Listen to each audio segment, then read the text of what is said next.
Welcome back. So today I will be started chapter number second, principal of management. इसमें question number second है। जैसा कि इसमें आपको नज़र आ रहा है प्योर साइंस है ना, तो प्योर साइंस प्रिंसिपल और जो मैनेजमेंट प्रिंसिपल हैं तो इनके बीच में क्या डिफरेंस होता है, तो इसको आज हम समझेंगे। जैसा कि मैंने आपको इससे पहले बताया था कि प्योर साइंस क्या होगा, जिसमें हम किसी भी चीज़ को चेंज नहीं कर पाएंगे, और मैनेजमेंट के जो प्रिंसिपल्स हैं उन्हें हम क्या कर सकते हैं, बिहेवियर के अकॉर्डिंग उन्हें चेंज किया जा सकता है। जैसा कि अब मैं थोड़ा सा इसको जूम कर दूं। फर्स्ट वाला आपको क्वेश्चन ऐसा बनाना है, हाउ मैनी डिफरेंस, चाहे तो लिख लें इसको या स्क्रीनशॉट लेना तो स्क्रीनशॉट लिख लें। How many difference between pure science principle and management principle, ये क्वेश्चन है। अब इसका आंसर कहाँ से कहाँ तक है, आप 3 पॉइंट आएंगे इसमें। पहला एप्लीकेशन, दूसरा नेचर, तीसरा रिलेशन विद एनवायरनमेंट, ये 3 पॉइंट इसमें आएंगे। तो पहला हमने एप्लीकेशन के बारे में देखना है। क्या होता है एप्लीकेशन? एप्लीकेशन यानी कहाँ कहाँ ये अप्लाइड कर पा रहे हैं और कैसे इनको अप्लाइड किया जाता है। तो फर्स्ट वाला प्योर साइंस के अंतर्गत यदि हम देखें तो pure science principle are applied in static evaluate from, यानी जो स्टैटिक एवुलेट है वहाँ पे इसको अप्लाई किया जाता है, जिसे चेंज नहीं किया कर पाएंगे। इसके बाद जो मैनेजमेंट प्रिंसिपल है इसमें हम एप्लीकेशन को देखेंगे, जैसे कि ये एप्लीकेशन है और ये कैसे अप्लाई होगा, कहाँ कहाँ अप्लाई होगा, ये सारी चीज़ें। तो management principle deal with human behaviour, यानी ये कैसा काम करता है, ह्यूमन बिहेव की तरह ये काम करेगा। ह्यूमन बिहेव यदि चेंज हुआ तो ये जो प्रिंसिपल है ये भी चेंज हो जाएगा, और यदि ह्यूमन बिहेव एक सा चल रहा है यानी चेंज नहीं हो रहा है तो फिर मैनेजमेंट प्रिंसिपल भी चेंज नहीं होगा। Which is the not predictable therefore they have to be applied creativity, यानी इस तरीके से हम जो अप्लाइड कर सकते हैं क्रिएटिविटी के तरीके से। तो ये पहला वाला। अब इसके बाद दिया है नेचर, तो नेचर क्या होगा उसे देखते हैं। Pure science principle are rigid nature. Rigid nature का मतलब क्या है, कभी इन्हें चेंज नहीं किया जा सकता, कभी इन्हें चेंज नहीं किया जा सकता, ये क्या कहलाएंगे, रिजिड नेचर कहलाएंगे। और ये क्या होते हैं मैनेजमेंट के प्रिंसिपल, ये फ्लेक्सिबिलिटी होती है इनमें। फ्लेक्सिबिलिटी यानी इसमें रिजिड करना है और इसमें क्या करेंगे आप, फ्लेक्सिबिलिटी। फ्लेक्सिबिलिटी का इट मीन्स जिसे फ्लेक्सिबल होते हैं उन्हें चेंज किया जाएगा तो वो आसानी से किया जा सकता है, बदला जा सकता है। तो ये फ्लेक्सिबिलिटी इसमें मिल जाएगी हमें, जो कि प्योर साइंस में हमें नहीं मिल रही थी, बट मैनेजमेंट के प्रिंसिपल में हमें ये मिल जाएगी। तो आई होप आपको ये समझ में आया होगा। इसके बाद वाला जो पॉइंट है वो क्या है, रिलेशन विथ एनवायरनमेंट। तो हमें रिलेशन बताना है किसके बीच में, एनवायरनमेंट के बीच में हमें रिलेशन बताना है। तो फर्स्ट हमने देखा था प्योर साइंस। प्योर साइंस क्या है, जो बिल्कुल हम जैसे 6th में, 9th में, 8th में और 9th 10th में ये हमने साइंस की जो बुक पढ़ी ना, ये प्योर साइंस है।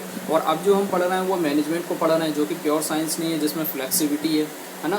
तो जिसको यानी बदला जा रहा है तो वो क्या होगा, मैनेजमेंट का। अब प्योर साइंस के रिलेशन कैसे हैं उसको हम देखते हैं, जैसे एनवायरनमेंट के साथ।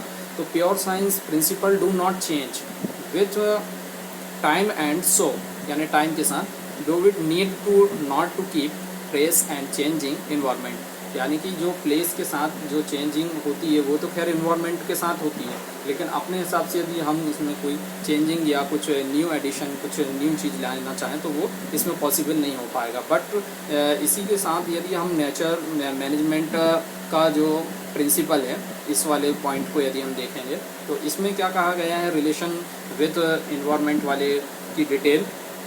As human behaviour is not static, यानी ह्यूमन का जो बिहेवियर वो स्टैटिक नहीं है, वो कैसा होता रहता है, चेंज होता रहता है।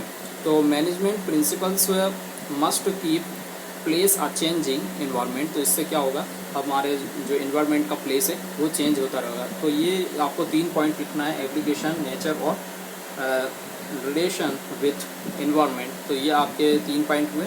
इसके बाद नया क्वेश्चन आपका, ये आपके एग्ज़ाम के पॉइंट ऑफ व्यू से काफ़ी इंपॉर्टेंट है। जैसा कि मैंने आपको बताया, नेचर और कैरेक्टरिस्टिक्स ऑफ मैनेजमेंट प्रिंसिपल। तो हमें क्या बतानी है, कैरेक्टरिस्टिक्स ऑफ मैनेजमेंट। तो इसका क्वेश्चन क्या होगा, व्हाट इज़, फिर ये इज के बाद यहाँ से लिखना है, नेचर और कैरेक्टरिस्टिक्स ऑफ मैनेजमेंट प्रिंसिपल।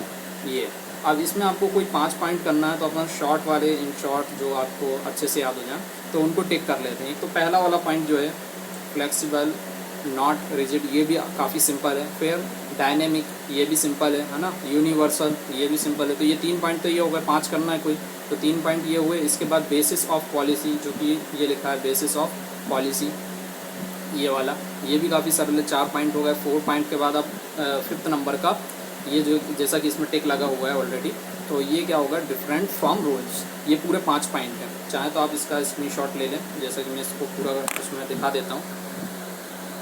हाँ, तो इसका स्क्रीनशॉट लेना है तो स्क्रीनशॉट या बुक में आपको मिल जाएगा, पेज नंबर 45 यानी 745 पे आपको ये मिल जाएगा। तो आप वहाँ पे देख सकते हैं इसको। फ्लेक्सिबल और नॉट रिजिड ये वाला आपको लिखना है। इसका मतलब क्या होता है मैं थोड़ा सा समझा दूँ आपको। Principle are management are not rigid, they are flexible.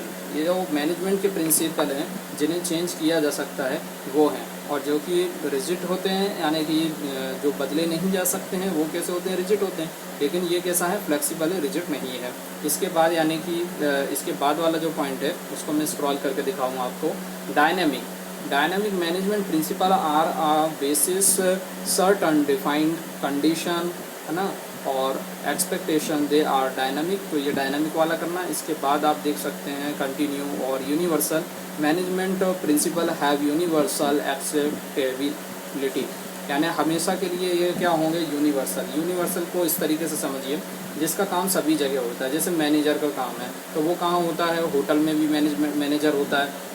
इसके बाद यदि हॉस्पिटल को कहें तो हॉस्पिटल में भी मैनेजर होता है। इसी तरीके से बैंक हो तो उसमें भी मैनेजर होता है। इसके बाद कोई इंस्टीट्यूट हो तो उसमें भी होता है। यदि कोई आपका स्कूल है तो उसमें भी आपका मैनेजर होगा। इससे पता चला कि मैनेजमेंट के जो प्रिंसिपल हैं वो सभी जगह लागू होते हैं, इसलिए इसको यूनिवर्सल कहा जाता है। अब समझ में आ गया होगा। इसके बाद जो है डिफरेंट टेक्निक्स वगैरह हैं कुछ। हाँ, बेसिस ऑफ पॉलिसी, यानी जो basis of policy principle management are different from policies, they from base of policy identical and of which we should follow by the following task principal format are of basic instructions research ना, experiments and accurate experience. यानी कि कुछ policy होती है, experiment करते हैं और उसके बेस पे हम नई नई टेक्निक्स निकाल के भी कर सकते हैं। नई नई टेक्निक निकालना इट मीन्स आपने ये देखा कि हमारे जो प्रोडक्ट हैं वो 3000 प्रोडक्ट तैयार हो रहे हैं, तो आप नई रिसर्च करके कुछ ऐसी टेक्निक निकाल सकते हैं जिससे ये काम आसान हो जाए। वो 3000 की जगह हम 6000 प्रोडक्ट को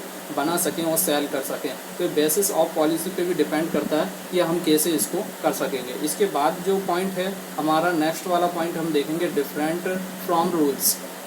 यानी डिफरेंट रूल्स का मतलब क्या, मैनेजमेंट प्रिंसिपल की हम कैरेक्टरिस्टिक पढ़ रहे हैं और इसका ये लास्ट वाला पॉइंट है।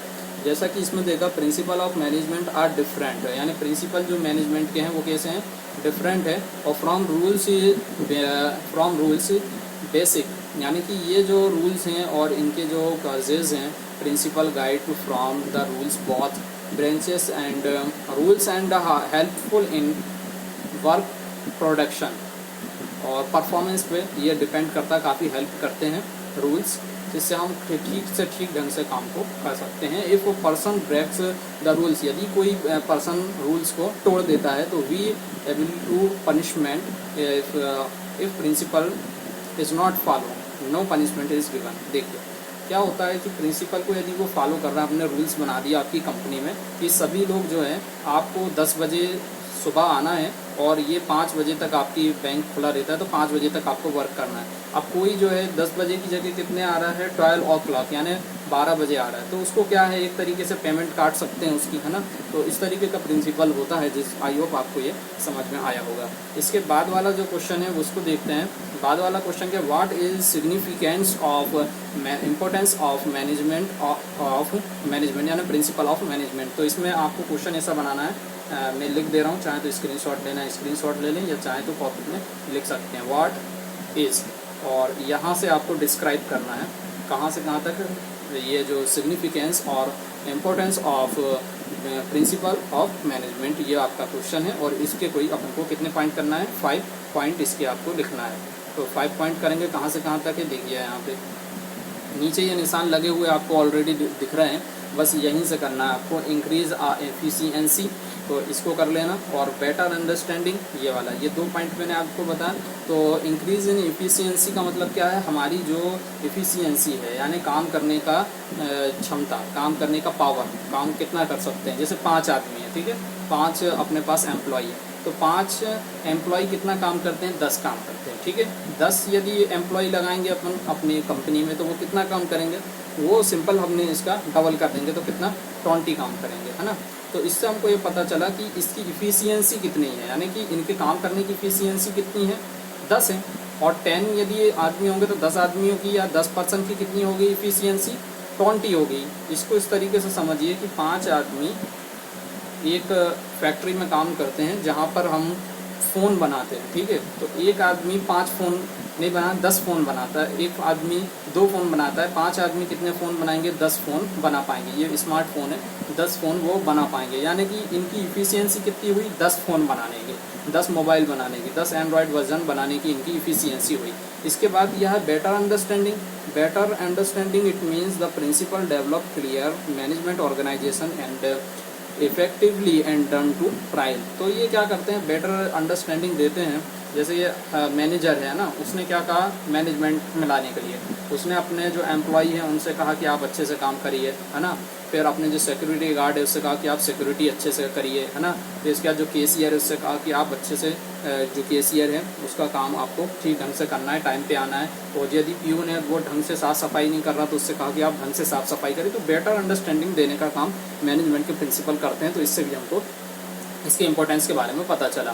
फिर फ्लैक्सिंग रिस्पॉन्सिबिलिटी, क्या होता है फ्लैक्सिंग रिस्पॉन्सिबिलिटी, ये देखिए फ्लैक्सिंग रिस्पॉन्सिबिलिटी यहाँ पे निशान लगा हुआ है ऑलरेडी, तो ठीक किया वहाँ तक लिखना है आपको।